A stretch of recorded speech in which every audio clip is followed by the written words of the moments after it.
Hi, this is Shay Veronica. Trevor Prescott got up in Parliament to criticize the private builders in state housing programs.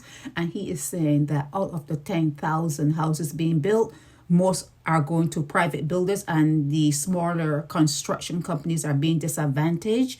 Okay, out of the 10,000 houses being built across Barbados, we can all assume that it's going to be Mark Maloney. Let's assume that, because he was in Parliament, but yet he didn't call any names. He didn't say, well, the private builder who got the lion's share of the contract is such and such a person. He didn't say that. Within the confines of Parliament, you can't be sued. He cannot be sued. He could have told you, Barbadians, it is your tax money who's you're paying these private builders to do the pig pens. He called them pig pens. Well, I call them pig pens. He called them pens. It's your tax money, and he could have Trevor Prescott could have stated who was the private builder who got the most of that 10,000 houses those houses are supposed to be built around and across Barbados. None are going to be built near Sandy Lane. Okay? None are going to be built near Millennium Heights or places that you esteem yourself are like where the upper echelons live.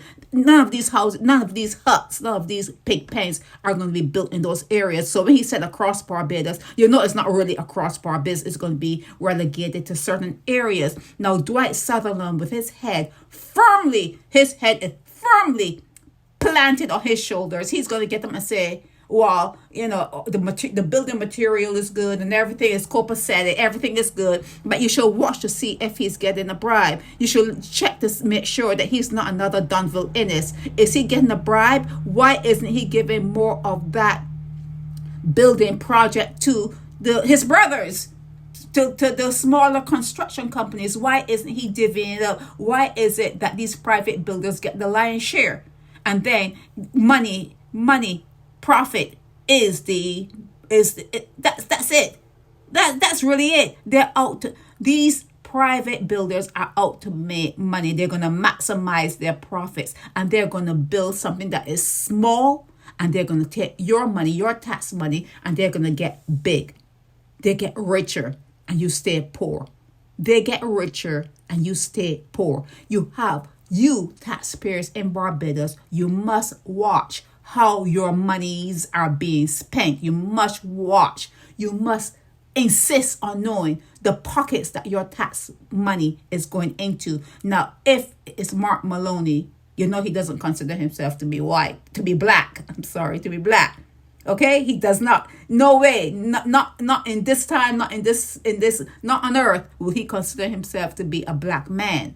Okay? So watch where your tax monies are going. It's not going to be a good thing to have these pig pens scattered around Barbados and people can't breathe. They don't have no privacy. They can't put a big bed in there. They can't put a six chair table in their kitchen. They can't put a regular dining living room settee in there. It's not a cool thing to build these little tiny huts, these little tiny pens, these little tiny slave huts. It's not a good thing in the 21st century to have Barbados pocketed with these small little tiny homes, and people are not even comfortable.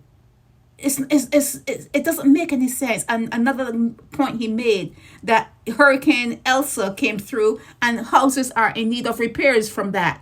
Still not done. They're talking about building 10,000 houses, and yet houses that were damaged from the hurricane, they still need to be fixed. Come on now, get your priorities in order. Like I said, if they can sell villages at Corvally, if they got people to go and take out $300,000 mortgages for villages at Corvally, they can do almost anything in Barbados. But watch these private builders, watch where your tax monies are going, whose pockets they're going into, and those little tiny homes they're giving you. It's an insult. It's an insult to you. They had a foot up. They had an advantage. Slavery provided certain people with an advantage, and they're still using it against you. They're using that advantage against you. You need to watch where your tax monies are going. This is Chef Veronica.